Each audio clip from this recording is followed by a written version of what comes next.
Baik, bismillahirrahmanirrahim. Assalamualaikum warahmatullahi wabarakatuh. Salam sejahtera bagi kita semua. Yang sama-sama kami hormati Ibu Amalia Rizka Sugiarto dan Bapak Iwan Nugraha selaku dosen pengampu mata kuliah pengantar literasi digital serta teman-teman yang berbahagia. Dalam kesempatan kali ini, izinkanlah kami dari kelompok 9 untuk mempresentasikan hasil kerja kami mengenai Big Data. Sebelum kami masuk ke dalam pembahasan, perkenankan saya untuk memperkenalkan anggota kelompok kami terlebih dahulu. Perkenalkan, saya Muhammad Farhan dengan NPM 221-063-115-0079 selaku moderator sekaligus presentator 1, kemudian rekan saya. Nama saya Raffi Putra Riyandi dengan NPM 22106-311-50100. Saya Naufal Raditya Serta Wirasena dengan NPM 221063-11-591. baik, itu dia perkenalan dari kelompok kami. Langsung saja kita ke dalam pembahasannya.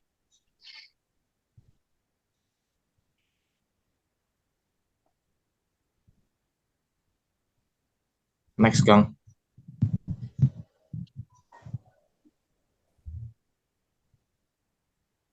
Baik, sebelum kita membahas ke dalam Big Data, kita harus tahu terlebih dahulu mengenai data. Data adalah kumpulan informasi yang telah diubah supaya bisa dioperasikan dengan komputer. Biasanya, informasi tersebut dikonversikan dalam kode biner atau binary, sebelum menjadi data yang siap diolah. Dunia komputer juga mengenal istilah raw data, artinya data adalah dalam format digital paling dasar. Konsep data dalam dunia komputer dikemukakan pertama kali oleh Claude Shannon, Bapak IT Amerika. Data selalu berkaitan dengan biner, dan konsep biner digital dibuat berdasarkan penerapan Boolean. Format biner ini yang mendasari penciptaan CPU dan perangkat komputer lainnya.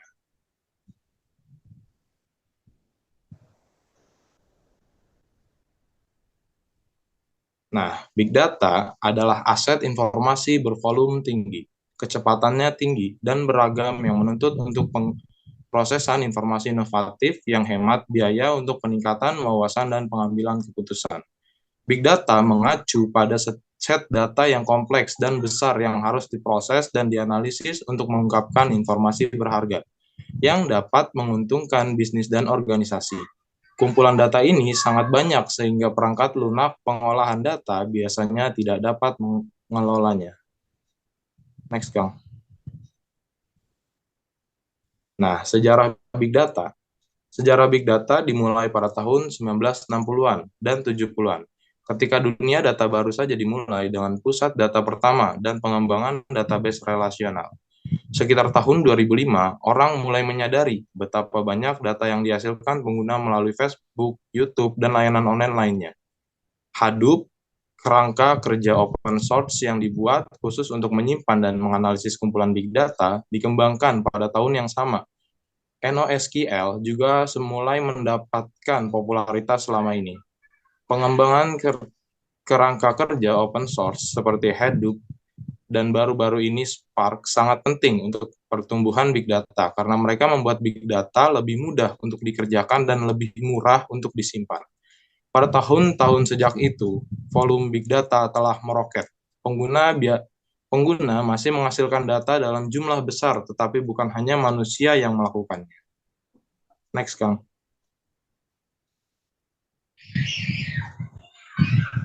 Oke, dalam big data ada karakteristik yang harus diperhatikan, yaitu satu, volume. Mengacu pada sejumlah big data yang dihasilkan setiap detiknya. Artinya, sekumpulan data dalam jumlah dan volume yang sangat besar dan terkadang tidak terstruktur.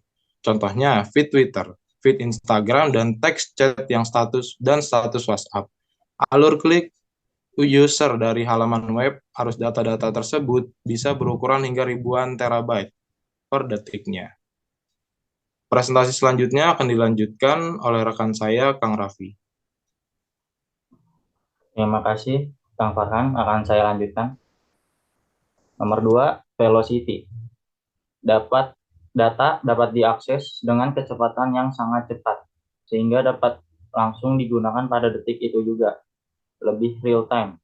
Salah satu buktinya antara lain adanya sistem operasi online berbasis Microsoft Silverlight, aplikasi perkantoran atau Office berbasis web seperti Office 365, cloud storage seperti Dropbox dan Google Drive. Nomor 3, value. Value berarti big data memiliki nilai yang sangat tinggi apabila diolah dengan cara yang tepat. Guna atau dapat juga dikatakan seberapa bernilainya atau bermaknanya suatu data.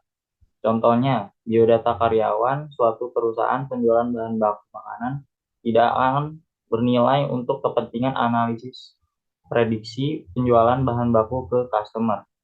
Data tersebut mungkin tidak penting dan tidak bernilai untuk suatu hal, namun bisa sangat penting dan sangat bernilai untuk hal lain. Data yang tidak memiliki nilai di bagian manapun tidak akan terfilter di sistem aplikasi analisis big data. Nomor 4, veracity.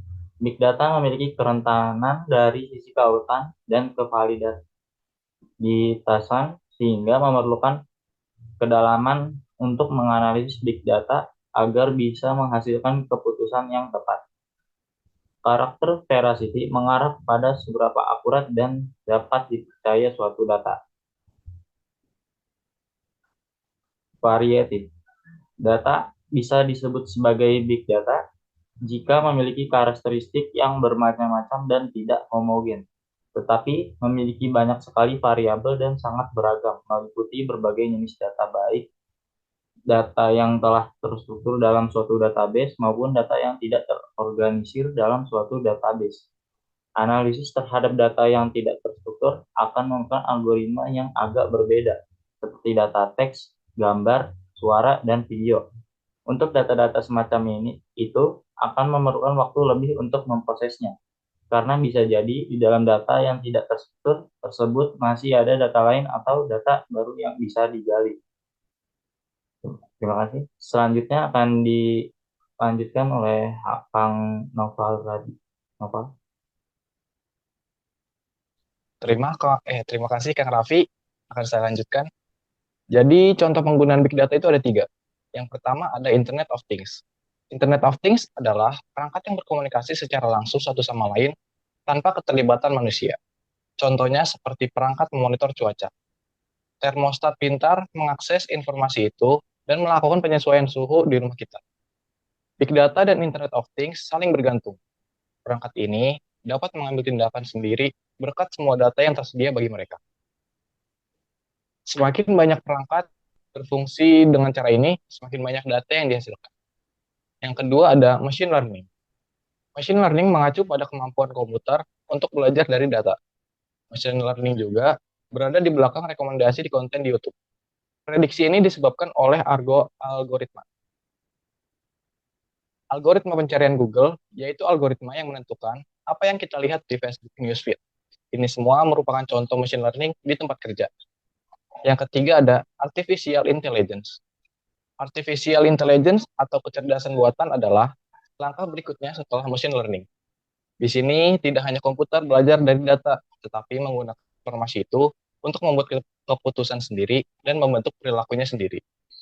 Microsoft dan Google sama-sama menunjukkan upaya untuk membuat robot humanoid. Facebook menggunakan kecerdasan buatan untuk membantu mencegah bunuh diri.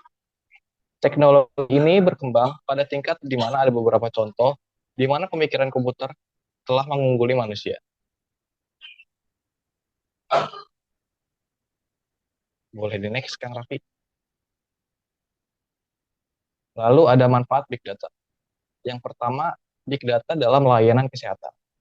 Contohnya sebagai penanggung dan penyedia bekerja untuk menggabungkan data dari berbagai sumber seperti klaim, sinar X, catatan dokter, dan resep. Yang kedua, Big Data dalam bank. Big Data digunakan dalam automated trading system yang menggunakan mesin untuk menjual saham tanpa campur tangan manusia.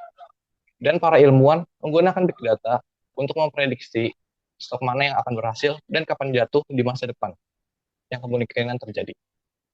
Bank juga melihat Big Data sebagai cara untuk meningkatkan pendapatan mereka. Yang ketiga ada Big Data dalam e-niaga dan pemasaran. Big data berfungsi untuk meningkatkan traffic dengan mentargetkan orang yang tepat berdasarkan analisis formasi. Hal ini membantu juga dalam pemasaran. Sama halnya dengan tujuan dari digital marketing, yaitu untuk meningkatkan penjualan dan jumlah pelanggan menggunakan strategi dan taktik yang akurat dan efisien. Boleh di next? Oke. Jadi kesimpulannya, jadi apa itu big data? Big data mengacu pada sejumlah besar data yang mengalir dari berbagai sumber data dan memiliki format yang berbeda. Bahkan sebelumnya ada big data yang disimpan dalam database. Tapi karena sifatnya bervariasi, sistem basis data relasional tradisional tidak mampu menangani data ini. Big data lebih dari sekedar kumpulan dataset dengan format yang berbeda. Ini merupakan aset penting yang dapat digunakan untuk memperoleh manfaat yang dapat dihitung. Oke, saya kembalikan lagi ke Kang Farhan selaku moderator. Baik, terima kasih Kang Noval. Itu dia tadi pemaparan materi dari kelompok kami. Jika rekan-rekan memiliki pertanyaan, silakan langsung hubungi kami atau bisa langsung komen di kolom komentar. Mohon maaf jika apabila ada kesalahan kata atau pemaparan materi dari kami. Kurang lebihnya mohon maaf. Wassalamualaikum warahmatullahi wabarakatuh.